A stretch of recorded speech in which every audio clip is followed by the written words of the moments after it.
Welcome to As-Sahwa's podcast, encouraging revival of the mind and the heart, seeking the truth and standing for what is right in the age of overloaded misinformation. Assalamu alaikum wa rahmatullahi wa barakatuh. Welcome to another episode of Face to Face, and today I have two very important guests with us, and so let's just crack straight into the episode. Okay, Assalamu alaikum wa rahmatullahi wa barakatuh. Wa alaikum First of salam. all, it's an honor to be here, and I wouldn't, label ourselves to be very important, but Alhamdulillah, I appreciate the introduction.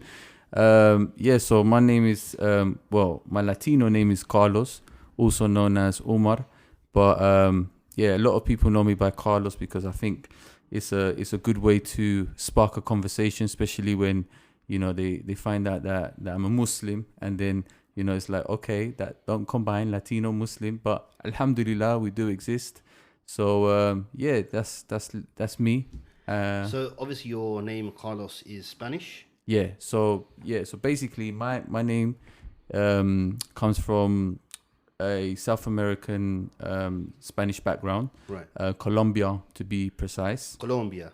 Colombiano, as they say.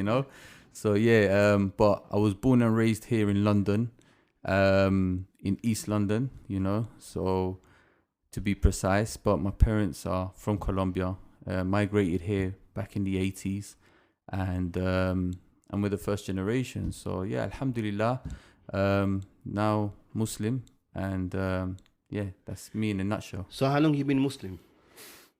So I took my shahada when I was 15. Alhamdulillah, that was Wow, that's a young age. I was quite young. I was quite young. But to be quite honest, the world was different, and there wasn't no YouTube, there wasn't no iPhones or anything like that. So I took my shahada, and basically that was it. But I think when I was about 25, 26, that's when I really started digging into Islam.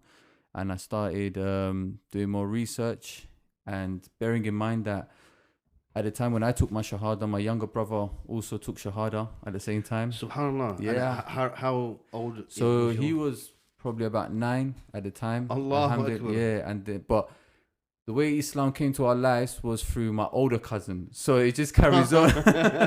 So it is quite of a story, but just to kind of summarize it, my older cousin, who literally was like my older brother, because as I always said, he literally changed our nappies, and he became Muslim first when he was in college, and he gave us some dawah.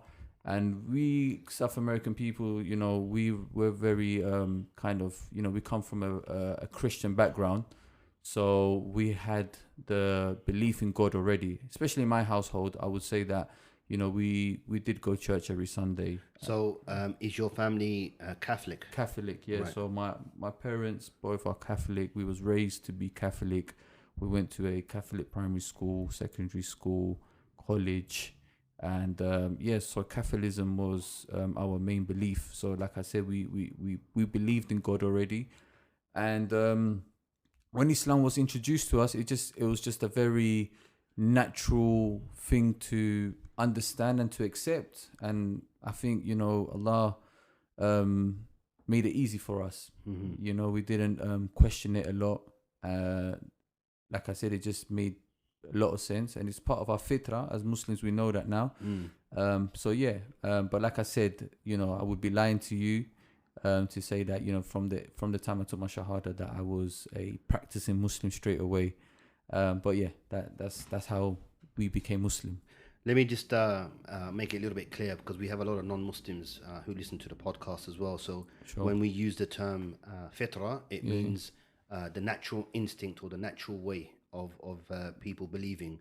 Yes. And for the non-Muslims, we believe that everyone is born or created in believing in the oneness of God.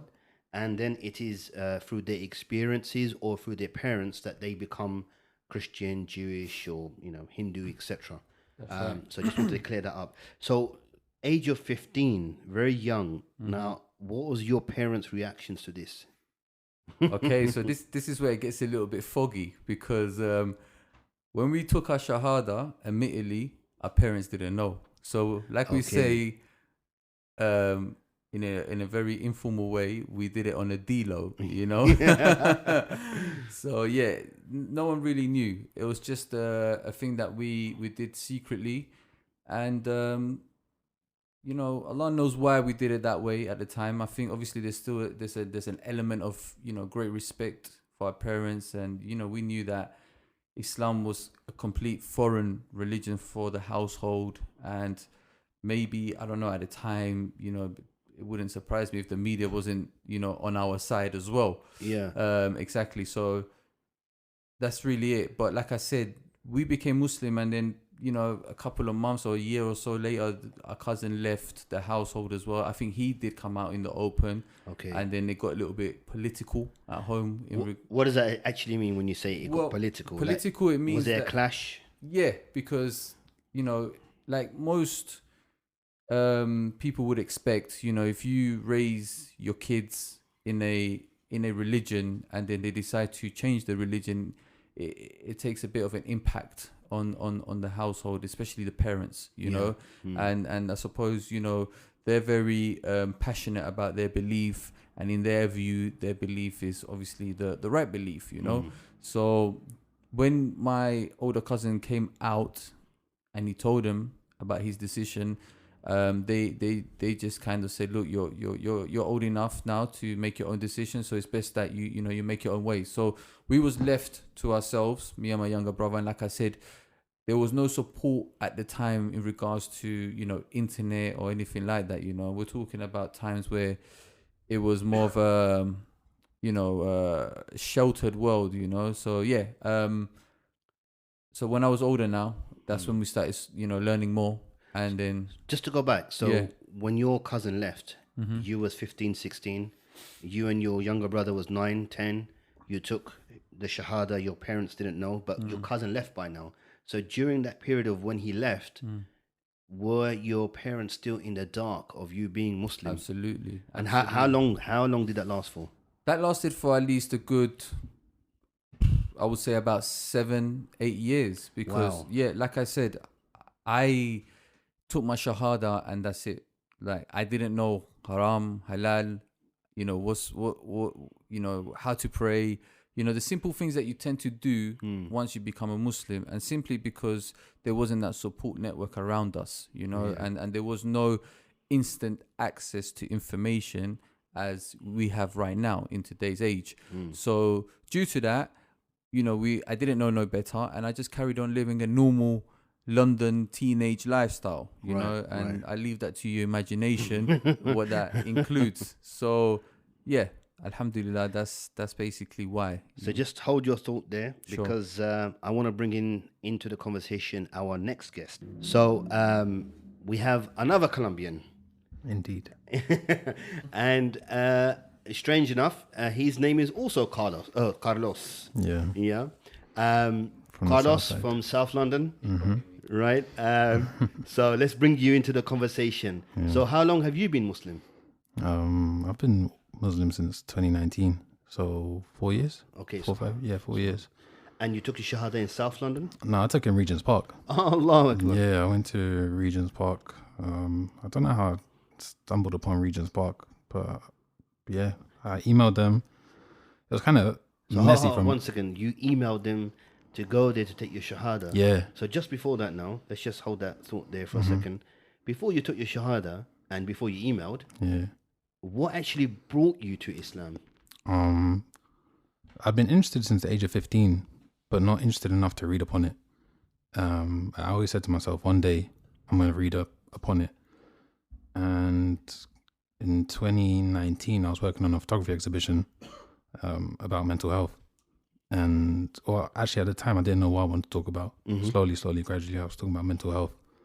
The exhibition was called Halas, which I thought was a cool little twist on, when some people heard my name, they thought it was pronounced Halas, but it's actually Carlos. But I thought it was a nice little twist to the fact of the end of a journey and talking about my own journey, which was like a double entendre. But anyways, while I was working on this exhibition, I was talking to a few, because I was taking the male perspective of like male mental health and it being good or bad or just experiences. And some brothers would, some boys would mention religion. Even though most of them are Catholic, I think at the time I knew one person who was Muslim, and I was just seeking peace or like some type of direction or belonging. And coincidentally, my Muslim friend, he sent me a video. I don't remember who was the speaker, and the video said, "If you want to improve, how do you expect to improve your life if you don't improve your relationship with your Creator?" And I'm not really the most religious of people back then, but it really hit home. And from there, my curiosity it felt the time to research while I was also working on this project. And yeah, through my curiosity, went to Regent's Park, learned to pray, learned about the history of Islam. And then one day I said, okay, originally I was looking for the perfect day. Okay, I thought, let me be poetic and do it on my birthday. And then someone said, just do it. I was like, but then I just ended up doing it, and that was it. SubhanAllah. So I hear a lot of stories from different people, and they say to me, they saw somebody praying, they asked questions, it brought them close to Islam. And others would say that they were reading books, scientific books, and they saw verses of the Quran. So your one is a little bit more different to what I normally hear, in a sense, as well, right? So my question here would be, have you found that inner peace that you were talking about? I'd say so. I mean, prior to reverting to Islam, I had a job as a delivery driver during my time at uni, and there was quite a few Muslims there. And in my character, they would ask me if I was Muslim, because I wouldn't engage in some silly conversations. So I was kind of just take a step back. Or even at going to people's house, they'll say Salaam Alaikum. And, at the time I'm thinking, okay, well, Alaikum Salam, but I don't, I don't know if that's a bad thing because I'm not Muslim to say it back. But they'd be so welcoming, even if they thought I was Muslim. Right. And as times go on, I think I've become a lot more in tune with peace and a direction, or being aware that, God is always watching a certain thing, or everything actually. So just thinking twice about certain actions, not say that I'm anyone malicious, but, just being conscious of that. So I'd say I found some peace, but it's always a journey every single day. It's always a test. I suppose what you're really talking about is accountability for all of us. Yeah. So to bring the original Carlos back into the conversation. No. Omar. sorry, I'm kidding. Omar is your. Yeah. So bringing Omar back into the conversation now, inshallah, with both of you. What were the difficult stages that you guys went through when you were beginning to learn about Islam and trying to practice Islam? If I can ask Omar first. So what I mean by that is, did you find the salah, the prayer, difficult? Did you find some of the aspects which were prohibited in Islam difficult? What did you find difficult first, if you can remember that far? I mean, I think there's a lot of things that I could probably list to say that were quite difficult for me, because to be quite honest, even like I mentioned before, even though I had become Muslim when I was 15, I never got into the religion, as we say, the deen, straight away. So through that period of time, being raised in London as a Latino, there was a lot of things that I engaged in that obviously I'm not proud to admit to, but we understand as Muslims that everyone's journey is unique, and that Allah has a purpose behind everything. So when I started practicing the deen, I think one of the toughest things that I had to do was to leave a lot of my friends that I used to hang around with, and purely because I knew that if I wanted to change in my life, like Carlos mentioned, that he was looking for that peace, for that purpose. I think that was something that I could relate to as well. Sure. I was looking for happiness in places that I thought was going to bring that happiness and peace, and really and truly, I think it was pushing me down a darker hole in all different types of aspects of life. So when I started knowing more about Islam, I was actually motivated to learn more. And you know, I wanted to learn how to pray and things like that. I mean, you go through the normal difficulties where you're learning how to pray, but once you know, do it more than one time, you get used to it and things like that. But I think on a personal element, I think, all right, you know what, probably I would say music is one of those things that a lot of people, especially us Latinos, you know, we love our music, you know, our salsa. And I used to love my salsa. That was one of my biggest, you know, I can see Carlos starting moving yeah, his shoulders. Yeah, 8 exactly. a.m. 8 a.m. at the It's just bakeries, like, they're playing salsa music. 8 a.m., 9 a.m., wherever you go for breakfast, salsa, Really? bachata's playing or something. yeah, Or I mean, the like, news. you come out of the airport and you're hearing music everywhere, bro. Like, it's just literally, we're a people of read. And like, you know why that comes down to as well? Because of, you know, obviously Colombia there is a lot of poverty over there as well. In certain places, some places are, I think there's two extremes over there. It's the middle class is still quite small, but you know, and music is just one of those escapisms for a lot of people. It brings a lot of, you know, there's history in music as well in there, and it's a combination of things. But I think it brings them a lot of joy because they have a lot of. It's not that expensive. It's kind of an escapism. It's an escapism. It's It's a distraction and things like that. Exactly. So we was raised like that. You know, we was raised like that, and to come out of that, you know, was to bring that out of your system is not easy.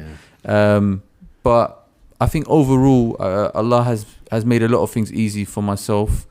I don't want to. I think, like I said, there is a lot of things that you can find difficult, but if you have the right support network, so a lot of brothers that I started meeting in the mosque, especially at the time I was in South London when I started practicing, and I met a lot of brothers that were so beautiful in their mannerism, the character. They welcomed me at their house. They just made me feel like I was part of the family, and I just felt the love. And I think that really actually, I just wanted to be more of that family, and they helped me out a lot. And I think, you know, that really and truly pushed me to naturally leave a lot of my bad habits. And I'm not saying that my old friends, you know, were bad habits, but I knew personally that if I wanted change in my life, I had to change my circles. And it was a bit greedy of me at the time. A lot of people might have a bit of resentment against me because of that. And if you are hearing, I'm sorry, guys, but you know, sometimes you have to be like that for your own better good. You know. I will say, Omar, it's not you coming from a revert convert sense of difficulty, right? Yes, I was born in a Muslim family. I wasn't always practicing. I would say I started to practice my religion. When I say practice, I mean I started to pray properly around 17, 18. But my learning of Islam started rather late, around maybe 22, 23, when I sat with different scholars, went for the books and that kind of thing. And I'm still learning. We all always definitely. But I 100% agree with you that I had to let go some of my friends who were, by the way, born Muslims as well. And the influence was the major issue here. And I had to get rid of them. It wasn't nice, but it had to be done because we are always going to be influenced by our circle, our environment. Absolutely. And if we don't get rid of those, I know it sounds weird, but bad apples, then we're going to become a part of that as well. That's it. But Carlos, what was the most kind of difficult part for you to start practicing in that sense? For me, it was where to start. Like, what's step one? You know, where do I go from here? You know, I leave the mosque. I'm thinking, all right, so what now? You What's know, next? You know, I'm talking to people that are like, how do you feel? I'm like, I don't know. Or even it's like people expect you to feel like some like out of experience. Like, you know, like, how do you feel? Like, I don't know. I'm still kind of trying to understand what I just done. But yeah, the hardest part was step one. Like, what step one? Where do I go from here? I'm not a drinker. So, and I wasn't back then, so that was going to be my next question. But it wasn't like, oh no, how am I gonna do with at the barbecue with no drink on? That wasn't me. Right. Maybe reducing the level of music, because I've grown up in music, of course, worked in music. Yeah. So to just cut it cold turkey was a bit hard. That's true. But aside from that, yeah, step one, I didn't know where to start, and it's like I wanted to find a guidebook which would tell me, okay, on day one you do this, because I don't know any Muslims at the time. I didn't know any Muslims. Right. And so where was you living at that time? I was living in South London, but right. I'm not really. How do I say it? I don't. I'm not a net. I'm comfortable with myself. Yeah. You know, I don't hang in groups of people. So getting that information, even if I was at the mosque, to ask someone, I just felt I didn't want to disturb no one, which was So in doing this kind of, I wouldn't even say shy. It was more of, I found it difficult to know what's right from wrong in regards to information. Like there's been times I've sat down with imams from the mosque, and they could be very extreme in their views, and you get others which are a bit more tender and with their views. So trying to filter that out was difficult. So knowing step one, I wish that was the hard part. Knowing where to go from. Really and truly, what you're trying to say is there was a lack of network at the time when you became Muslim. Yeah, because there's also a lot of information. Sorry to interrupt you. There is a lot of information about Islam online. You know, you're just overwhelmed everywhere you go. Yeah. You know, it's okay. Crazy, 5 prayers, and then you got Taraweeh prayer. Yeah. And something else, and then Ramadan, Sunnah prayers, and then you got extra rakats and what to do after what rakat. You know, it's even just learning how to pray is already okay. Obviously, different language as well. You got to learn Arabic. To do your salah, and then to remember the Arabic and also remember the translation in your head, so you know what you're saying. That is difficult. You know, even that alone, and then to go from there. And then understand why we do certain things as Muslims. What, you know, getting that history. There's a lot of information. But may I say that, you know, even though it sounds like there's a list of things here to do, like at the same time, the reason you put that pressure on yourself is the fact that because you feel it so much in your heart, like you want to you just want to learn. You're just motivated because you want to learn and do it right. And you want to do it right. Exactly. And all because you want to please your creator ultimately, because there's no doubts now.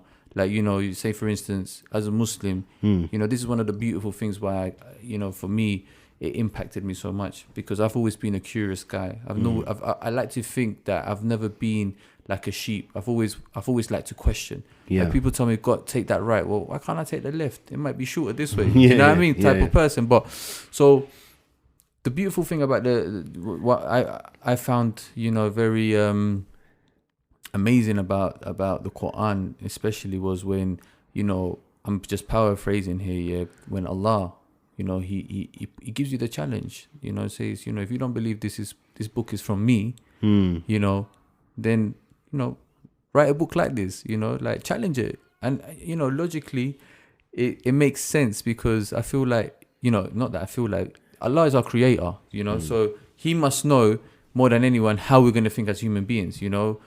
No one is saying just believe in this faith blindly. And I think maybe coming from a Christian background where, you know, we are taught to believe in this religion and we submit to it because that's what our parents taught us, then, you know, this is something that, you know, we did differently. We questioned it, you know. And then when we took that doubt out, that's when we started, you know, looking into all these things. So in reality, for all of us, even the ones that are born Muslim, it's a difficult aspect to continuously carry on doing your duties, but with that comes knowledge. And the reality, brothers, is for all of us, it's a challenge. You said about the challenge of the Quran, that Allah challenged mankind, bring something like it, right? Indeed. But for us now to continue our way of life as Muslim is also a challenge as well. So hence the reason why I ask you, brothers, how you guys felt when you were coming into Islam, and what was the most kind of difficult parts of your learning and your practicing the religion, because born Muslims find it difficult to practice their religion now. So Carlos, what's your thoughts on this? Well, as much as the Islam, I guess, on day one can be quite overwhelming, I think that came down to my being in trying to be a perfectionist, let's say, and trying to be a perfectionist is only going to hinder your progress. But if you just read something, give it the Quran or just from a conversation, you go from there and you just choose to pick one thing, go with it, and then you grow with it. Well, Yeah, actually, and also, sorry to interrupt, No, you go. is that with the Quran, a lot of information, not only is the Quran well, the beauty about the Quran is that it's also very scientifically based. How do I say it? structured. Structured. You know, some of the information, even if when it comes to fasting, how good that is for your body. When it comes to prayer, how good that actually is. Also for your body and the maintenance of flexibility. The why we eat dates when we break fast because of all the nutrition it has. And you see nowadays, especially in TikTok, there's a lot of Islamic influence in how people are beginning to go about their day to day. Yeah, we got to be a little bit careful though, because sometimes too much information can be a bit of a danger as well. Definitely. You know, and then what happens is we have what we called a lot of TikTok shuyukh, a lot of TikTok scholars that don't know the basics of the understanding of the Quran, and they think it's simple enough to pick up a translation of the Quran and then just to give their own thing. It's a bit of a danger. But saying that, I'm a lot older than you. So if I compare when I was growing up learning Islam, and I used to live in the very southeast of London, and everything that was kind of Islamic and events and that were either in East London or across the river, right? So for me to get to across the river was a long journey to take, okay? But the appreciation of making that long day journey, sitting in those classes where you took your pen and paper, and in those days the dictaphone just came out, right? So we're using the dictaphone, going back, listening to it, making notes as well, right? So it became a relationship. It became something that I wanted to cherish now, because I spent all that effort and all that time, and on top of that, I'm rewriting my notes. Okay, what I find today is the concentration span of the newer generation is very small, because everything is about shorts, YouTube shorts. That's like what you said about on TikTok. There's a lot of people sharing information, and I think just like anything with life, listen to it all. Like, everyone's allowed an opinion, but also do your own research, because you are gonna get people who are very passionate, mashallah, very passionate about the deen, and to some extent, in some people's eyes, very strict on it. And there's other people that are a bit more, you know what, you could be doing a wrongdoing, but may Allah forgive you for what you do. Like, there's, you got to take in some information, not be too hard on yourself, because some people, there's some brothers that have been, born a Muslim, 60, 70 years old, and of course they speak with it from such heart. So through their passion, they just want to pass that over to you. But sometimes too much passion can be, it's a lot to put on someone a lot younger who's still trying to understand the process. So just with anything, just take the information and do your research. Because sometimes we don't know it all, and as Muslims, we're taught to gain knowledge and also share knowledge. So despite that person being 60, 70 years old, you could actually teach them something new, because they could be mistaken in their wording or what they're saying. And to be consistent is very important in terms of knowledge. Look, nowadays I do a tajweed class, Quran class, and my ustad is he's abroad. Now, he's a lot younger than me. I think he's your age. He's about 25, 26 years old. He's a lot younger. And when we were having the first type of conversation, it never crossed my mind, this guy is a kid, compared to me, right? My issue was, where did you qualify from? Oh, Medina University. Allahu Akbar. That's enough. You got your credentials. I want to learn from you now, And that's what the way it should be. But Omar, tell me, do you find, or did you find, when you became a Muslim, with all of that heart and that zeal and that emotion, you wanted to implement Islam straight away, and were you the enforcer?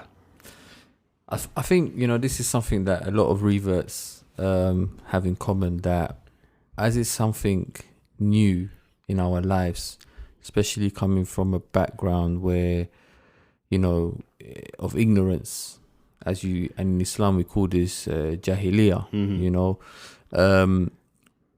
it's like Allah takes the veil off our eyes, you know, and we can see clearly. So naturally, you know, you're just hungry to learn. Yeah. And apart from being hungry to learn, you're also hungry to share the information that you're learning, which sometimes, through my own experience, the passion and the zeal, instead of doing good, can be bad.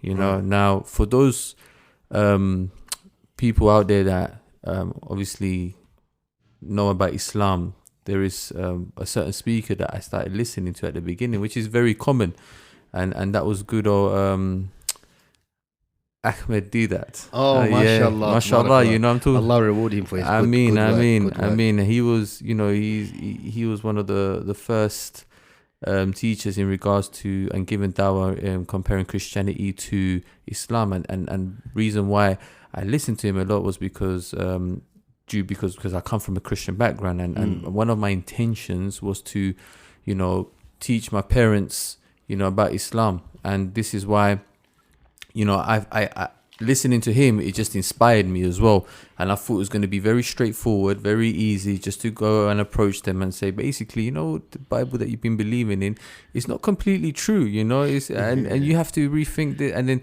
it's like they're just dealing with me, like accepting that, you know, I've just become a Muslim, you know. So anyway, that zeal sometimes can come across a little bit negative if you're not careful, and I think this is where a lot of us as reverts, you know, throughout the years, we tend to sort of learn more. Like you said, we never stop to learn, but we learn in regards to probably having a little bit more wisdom and how to approach people, you know, and you know, the way Allah has opened our hearts, can be very different to how other people hearts may be, you know, opened, or you know, the way they accept things, you know. So that's one thing that I think, like you asked, and you know, how was the passion and the zeal? It was definitely there, you know, without a shadow of a doubt.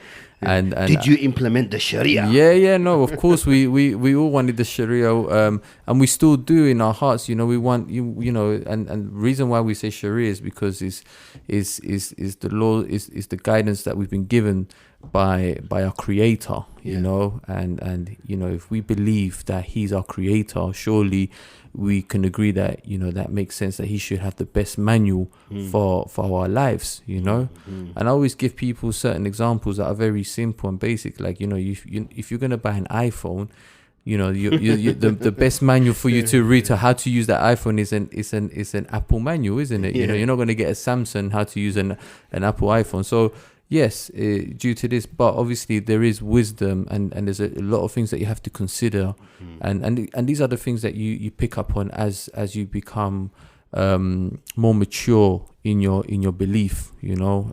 But the zeal and the passion is always there, even now. It's just knowing how to present the message, and I think this is. Look, when we look at the Sunnah, which is the way of the Prophet, you know, I understand, you know, and I know I'm far away from a sheikh that even when he used to talk to people, like for instance, if he was talking to the Bedouins, he would approach them in a way that, you know, they would feel comfortable, and probably they're going to be more acceptable to what he's teaching compared to maybe if he was talking to someone of high prestige or something like that, you know. That's so right, so you know, this is why it's also. If the Prophet did it this way, surely, you know, we should also adapt this type of wisdom as well, you know. So these are the things that we learn, and we're still learning. But the zeal and the passion, once again, was definitely there. It didn't always come across, you know, acceptable. But Alhamdulillah, I think one of the main things that I've learned personally is actions as well. I think the actions talk a lot louder than words, especially with your parents. You know, coming from a revert background, you know, sometimes our Latino parents, you know, they're very proud as well in certain degrees. And, you know, for any child to come across and tell them, look, what your beliefs are wrong, I don't think it's the right way forward. You know, I think sometimes it's best to do less talking. Yeah. And keep it nice and simple, Mm-hmm. and let the actions talk. And I think that's one thing that, with time, it actually softened their hearts to accept more my beliefs. Because from a kid that hardly was ever at home, driving his little Fiat Punto up and down London, coming home at 1-2 in the morning constantly, and they're worried, like, where's my son? And typical, son, when they call you, you don't want to pick up the phone because you know what they're going to be saying, and you want to avoid them conversations and all of that stuff. So to someone that actually, you know what, I want to spend time with my parents, I want to talk to them, I want to show them gratitude, because this is what Islam teaches you. It makes you realize how important your parents are in your life, all the sacrifices that they've made for you, and on top of that, God emphasizes it on how important it is, even to the point where they're a gate to enter paradise, and ultimately that's where we all want to reach as Muslims. So yeah, I think that's one of the main things. And speaking on that about actions, is about your actions more than your words. I think my parents were more open to the idea, or more accepting of me possibly becoming Muslim, because I practiced Ramadan before I reverted. So I was fasting, and because I was fasting, I found out I had a lot more peace with my energy being so reserved. So when they saw how I was being even towards them, or how I was conversating, I remember my mom even saying, I like this religion, just seeing on how it's influenced me, but I wasn't Muslim at the time. Yeah. But she was like, she saw the peace that it could do, and I guess it opened her mind. Because it's just like anyone, or loads of people, we're influenced by, we hear more of the bad things rather than the good things. Yeah. So when she saw some good things right in front of her, she was a lot more accepting of it. I will say something though. Even for yourselves, inshallah ta'ala, we pray to Allah subhanahu wa ta'ala that He guides your parents to Islam. Inshallah. And, inshallah ta'ala, you and your children get to see your parents and their grandparents saying the Shahada, Allahumma ameen. Allahumma ameen. But now, even if your parents don't become Muslim and you fulfill your duties as a Muslim towards your parents, that could be a gate for you to enter Jannah. Right? And this is something that a lot of not reverts or converts, but Muslims tend to forget, right? Our obligation is one thing coming to Islam, but the other issue is being sincere in what we're doing is the important thing, right?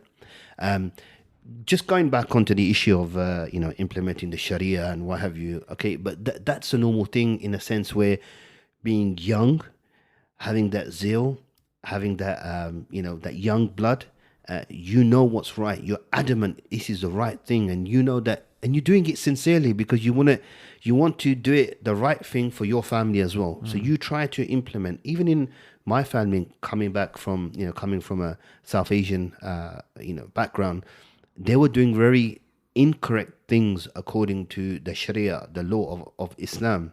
And I was passionately going in there saying, no, this is bid'ah, this is innovation, you can't do this.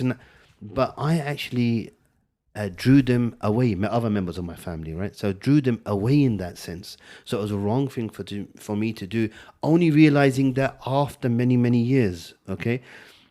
Understanding the fact that why the Nabi Sallallahu Alaihi Wasallam spoke about compassion, right? Talking about compassion all the time, that it's the compassion that will bring the non-Muslim to Islam. Look, no matter how much they speak about Islam being negative in the media, you see a lot of clips about what is a dhimmi, how Christians are dhimmi, they have to pay tax. Islam allows slavery now, okay? All these kind of things, right?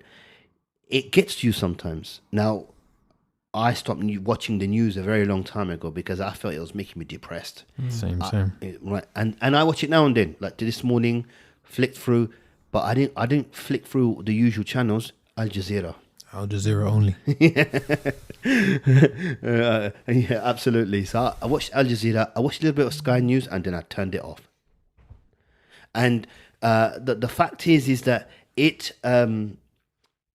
one of those things that we need to learn while living, right? Indeed, yeah. You know, so I want to just change the conversation a little bit, but there's something that I want to ask both of you guys, something very important. Is it jalapeno or jalapeno? Please. Bro, Come Is on. is it tortilla or is it tortilla? Oh my, I didn't know that. No. Okay. it's like So come first on. of all, yeah, I'm gonna clarify something here. Yes, yeah. please. Yes, please. This jalapeno or whatever business, yeah, it comes from more like Mexico, and I'm from back in the day. Don't worry, you're not the first. Like from back in the day, from like secondary school, as soon as they tell you Carlos or something like that, for some reason they will connect us to Mexicans. Mexicans straight away. Hey, cholo, you know, all the that homie, stuff. the homie, yeah. But you know what? In South America, we don't even eat that many. Like, I mean, in Colombia in particular, like You don't mess with spicy food too Oh, much. really? And people are surprised when you hear that. Wow. it's like it's quite rare, you know. I mean, we've got something like called ají, which is what you have on you have it separately. It's like a dip. Yeah, it's like a dip, and you can Yeah, put it yeah. on your food, Yeah. or especially Empanadas. the patties that Yeah. which we No, call no, empanadas. empanadas, Yeah, yeah. but I'm trying to Yeah, he's you trying can- to translate. trying it. to translate it here for my people, you know. But yeah, we you know, what is it then? First, you know what? It's Colombia, not Colombia. People spell it with a U. Yeah, Colombia. I want to yeah. clarify. It's COLOMBIA, Okay. not COLU. So Colombia. Colombia. Colombia. Mhm. Hang on. So how do I pronounce your name properly now? Carlos. Carlos. Carlos. Can you And you know, people that are called Carlos, Yeah. that's the more English way of acting, like Carlos. Carlos? Yeah, but the people that you know are called Carlos in our country, Yeah. the nickname for them will be Caliche. Which means So it's just It's just a a nickname. street. it's just a street nickname. Yeah. So that you say, oh, pure Caliche, you know, or like instead of Carlos, it's like it's It's just a nickname. it's but just a nickname. They just made it longer, but Okay, yeah, yeah, Caliche. Caliche. okay. Yeah, You that's know, There's also a word if you have the same name as someone. I forgot what the word is though. you got me there. Bro. Oh man, We're gonna have to listeners, think you're gonna about have to that one. Google that one. no, I was just gonna say, obviously, me growing up, not coming across any Muslims from South America, let alone South Americans. Let you alone know. two of them with the same name. Did you believe that? What qadr is that? What coincidence is that? Subhanallah, man. But I grew up learning about South America through obviously the media, the films, and one of those films was Blood In, Blood Out, Yeah, I've heard of that which one. is serious Yeah, film, right? yeah.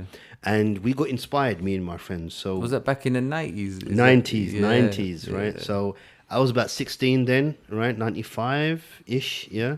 And 95, 96, and we got through, we got inspired to wear the checkered shirts with the white t-shirt and the bandanas. Jean shorts. Yeah. Jean shorts. No, we white didn't go socks. for the shorts. No. We went for the baggy jeans with the big boots. Cortezes and Yeah. the night Cortezes. Oh, and the then- light Cortez, the blue and red ones. Yeah, bro. The Forrest Gumps. Yeah.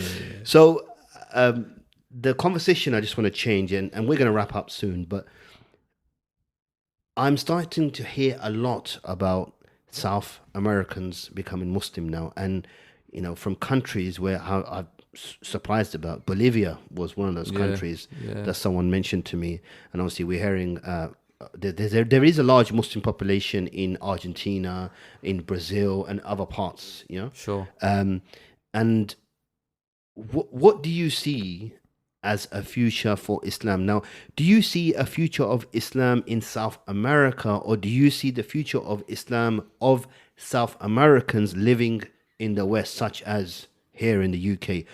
Omar, what's your thoughts on this? So this, I mean, I'm gonna try and wrap this question up as quick as possible, but just to sort of, as a disclaimer, Islam already exists in South America. We've got, I think, the biggest mosque in South America is in Colombia. Subhanallah. Yeah, I think it's in a place called Maicao. And what year do you reckon? No, that I'm not too sure. No, are we talking about 100 years ago, 50 years ago? I'm thinking we're talking at least 50, 60, 70 years ago, because there was a lot of migration back in after the Second World War from Palestinians and people from Lebanon. Okay. Yeah, as well. So they settled in Colombia, and they also got into the market of textiles. Okay, yeah. And that's where the development of the mosque came from, I believe. However, it might be completely wrong, I'm telling you here. So I need to do more research on that. But yeah, there is definitely there's even a mosque in Medellin. Medellin. Everyone knows Medellin with Narcos and Pablo Escobar. Wait, so a fun fact on Medellin: it was actually named one of the most ecological cities in the world a couple of years ago. Really? Yeah, and some Colombians will dispute that they want to make Medellin the capital of Colombia because of how beautiful it is. Yeah, so it's a very beautiful city. That can't be. I mean, my wife, she is from Medellin as well. So. Okay. Alhamdulillah. So there is some influence of Islam in Colombia and in South America in general. Now, saying that, I believe Islam will suit any society and it will only better it, right? It's still South America is still a very fertile continent for Islam. We are, like I told you before, the majority of people are brought up Christians, Catholics, so the belief in God exists, right? Yeah. And a lot of people that I talk to from Latino backgrounds about Islam, a lot of them kind of say they agree with this belief already. It's just that they don't know that maybe actually their Aqidah is more closer to Islam than what it is to Christianity. Wow! But that's because it's lack of just knowing information. So I definitely believe there is a lot of room for Islam in South America, and I think a lot of people will, even if they don't accept it, but they will actually understand it, and think, what, it's not what I thought it was, which is most of the time completely wrong. But like here in London, I would like to add that we've got a WhatsApp group. And it's called Hermanos Latinos Musulmanes in London. So basically all different revert brothers from different backgrounds of South America. Some are from Bolivia, Ecuador, Republic Dominicana. We've got El Salvador, Nicaragua. So from Spain and based in London. And and all of them are reverts as well. So. This is something that is starting to become more common. I'm seeing it more nowadays, and inshallah we've got some projects in the pipeline as well, where we want to build more of a platform for Latino reverts as well in London. So they feel that there is a sense of community. 100%. Because I think that's very important as well. So inshallah, Look, it's very important. Just to emphasize on this this aspect here, nobody understands the story, the struggles, and the difficulties of a revert to Islam. I'm talking from a Muslim point of view. Okay, it's easy for me to say, brothers, you got to be strong, you got to be tough. You can't do this, you can't do that. It's easy for me to say that because I've not been in that situation. Now, it only came light to me quite a few years ago, when in southeast London, where I used to live, we used to do a Salatul Eid in a community centre, right? And one of the sunnahs is not to do it in the masjid. Some people dispute it has to be out in the green. Some say it doesn't make a difference as long as it's not the masjid. So what we did in a community centre, we did gifts for the children and decorated it, and we did the Eid Salah, Takbirat, everything, And a lot of the reverts came. They came to that event then going to the masjid because they would pray and just go home. That's right. But we catered for men, women, children, for everyone, okay? And they came, and then it got to about midday. Me and my family had to go quickly because we had to go and see my family and we had to go and see my in-laws. It was only at that point when I realized, oh, all those reverts sitting there, where they gonna go? Yeah. They got nowhere back. They got nowhere to go and enjoy their Eid, right? That's definitely a common situation to be in. 100%. And I never got into that situation, and I just felt wow. And then when we left, then then I heard at that time, I'm talking about good 10, 12 years ago, there were some other brothers and sisters, reverts, that were holding more events, and they kept it an all-day thing because they had nowhere to go back to. Yeah, I mean, I've been Muslim 4 years, and every time, only recently where I found more brothers that I can relate to, but before that, after Eid prayer, all right, let's go. Am I gonna go to work? Do I go? Because my parents aren't necessarily gonna understand, and even me, because I haven't seen what an Eid is meant to look like. Well, I'm not around anyone. I don't really understand the celebrations. Like, if you were to tell me Christmas, okay, I get that, but the Eid celebration, I still haven't got a clue. Actually, last Eid was I got an idea of community and what people do and the celebrations. And sometimes, when it's like I'm looking, there's a, like as a kid, let's say, you see all the adults having fun, having a party, and you're just there stood at the window or at a door or something, just trying to get involved. It was like that. You see everyone, people are, got their best outfits on or going out for restaurants. I'm like, what, can I get a little seat somewhere or something? So I've definitely experienced that. Right. But inshallah, for all reverts, may it become easy for them, because that it's not a nice feeling. And also, if you are in that situation, just speak to someone. Someone will, the community, and I've learned that the community is so welcoming. And some people want to hear your story as a revert, because it inspires them, and they'll always say, "Oh, I was born into it." So I've never. At times I don't appreciate it, and they'll hear your story, and they're inspired to go make dua right now. Yeah, that's right. Absolutely. That's right. And I would say that this is the point of this platform right now, is to share the stories. If you look at the Quran, it is stories, it is parables for generations before and for generations to come to learn from. So this is why we want to work with everyone together in order to bring that information and those stories to tell the convert Muslims out there, you're not on your own. I'm telling you, from my experience in the da'wah, it's much better you're in a better position now than you was 10, 15 years ago. It's a lot more distant, right? Definitely. So the other issue is that you as Colombians, Colombian, you as Colombians know the situation of other South American Muslims, right? I wouldn't know that. Okay, so this is where it's important for people to network. Network is so vital. So inshallah ta'ala, may Allah subhanahu wa ta'ala give both of you barakah in the projects to come, and to bring the Muslim community together a lot more. Allahumma ameen. Now, before we wrap up, I'm going to ask both of you one advice. Let's start with Omar. Omar, what is your one advice specifically for a South American revert? It could be anything. Yeah. One of the things that I always tend to tell people from South America, Latinos, as we say, is that, I'm always happy to spread the dawah as much as up to my capacity, right?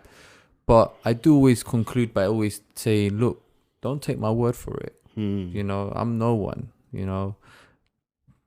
Read the Quran for yourself. Doubt it. Challenge it. There's nothing to hide. When it's a book from God, He will. There can't be no, mistakes or things like that. So, one of the main things I always encourage them to do is to read the Quran, and this is where I think building that community is important as well, like you mentioned, because even simple things like getting Qurans in Spanish is very important, because some of them, their first language is Spanish, and that is something that we would also like to provide, because I think the Quran is very powerful. You can't go wrong, with the Quran, because Allah talks to you directly, and He knows it will touch your heart without a shadow of a doubt. So that's one of my main. If you want to learn about any religion, the best thing to do is read the book. Yeah. And I know we don't read that much as we used to before, but it's one book that I'll guarantee that you are going to want to read more and more as you go through it. So, inshallah, that's my bit of advice. Jazakallah khair, Omar. You're Carlos? welcome. Well, first and foremost, if you are a reaver, well done to you on changing your diet, because I find like a lot of Colombians especially, they'll consider it, but it's like, oh, I love certain foods on so-and-so's. Yeah. So proud of you for taking that step. Yeah. But on a more serious note, the first piece of advice I'll say is be patient with yourself and be patient with those around you, because from a Colombian perspective, we're very passionate people about what we believe in. And knowing my family members, some of them are very passionate about religion, saints, you know, so they can start, if you let's talking more to, I can relate to Colombian reaver, if you tell your family members that you've reverted and if they tell you, no, you've done the wrong decision or this and that, just be easy with that. Yeah. You know, don't be offended, don't be disheartened, and don't doubt yourself. You know, just you yourself have made the right decision. You're on the right path. Continue to seek knowledge and continue to help those around you. And if they don't want to help, or don't be helped, just find peace with it. You know, we can agree to disagree. You know, we're not here to force things upon anyone, and we're not here to have things forced upon us. You know, so There's yeah, no just compulsion. in religion, especially in Islam, you know. So be easy with yourself. Be easy with yourself and on the things that you hear. Yeah. Can I also add that, you know, obviously we've spoken a lot of things in regards to the religion, and some people that are not Muslim, they may hear this and they think, oh God, there's a lot of things involved in that. But believe me, you know, the first thing, as we know as Muslims, is to accept that there's one creator. Yeah. And that like him, there's no one. That's why he's the only true God, Allah. And then the second thing is to accept his prophet and his messenger, Muhammad sallallahu alaihi wasallam. And you know, that's the beginning. Yeah. And everything will come naturally at its own pace. Some people, you know, can jump hurdles faster than other people. Yeah. And I think, you know, some people may feel like, you know, I need to be ready for this. So I need to make sure before I become a Muslim, I need to basically stop doing this and stop doing that. Look, we know the history. It took 10 years before any laws came into the deen, to the religion. Before that, you know, the Sahaba, the companions of the Prophet, they were just, you know, learning about Tawheed. Yeah. You know, believing in one God. Why do we believe in this creator? Once you've got that in your heart, you know, don't delay. And go and you know, take your time, you know, little steps. Yeah, I think that's one of the best advices I could offer as well. No, jazakumullah khairan to both of you. You know, great advice, and it's something from your experiences that you are actually able to share with everyone else. So, you know, jazakumullah khairan for attending today as well. Cool. And inshallah, most definitely we'll be inviting you definitely back many times. Inshallah. To Omar and pleasure. It's a pleasure Carlos, to be here as well. Can you just give me one small Spanish snippet before you guys leave me? Yeah, something you would say when you are leaving a gathering, or how would you just say, you know, something like going away in a good way? Is there such a Spanish way of saying things? Like when you're leaving the party, or if you're leaving the gathering. Boy, there's so many ways you can say. You could say, I don't know. Hasta luego. Hasta luego, hermano. Muchísimas gracias por tenerlos acá. Y inshallah tenemos la oportunidad de volver otra vez. And now you have to translate it. Bro, basically, thank you so much for bringing us here, and you know, God willing, we'll come back again and carry on this fruitful conversation. And to add, vamos a rezar Isha. Let's go pray Isha. It has got late. So to our listeners, we say, inshallah, God willing, you have taken some points from here.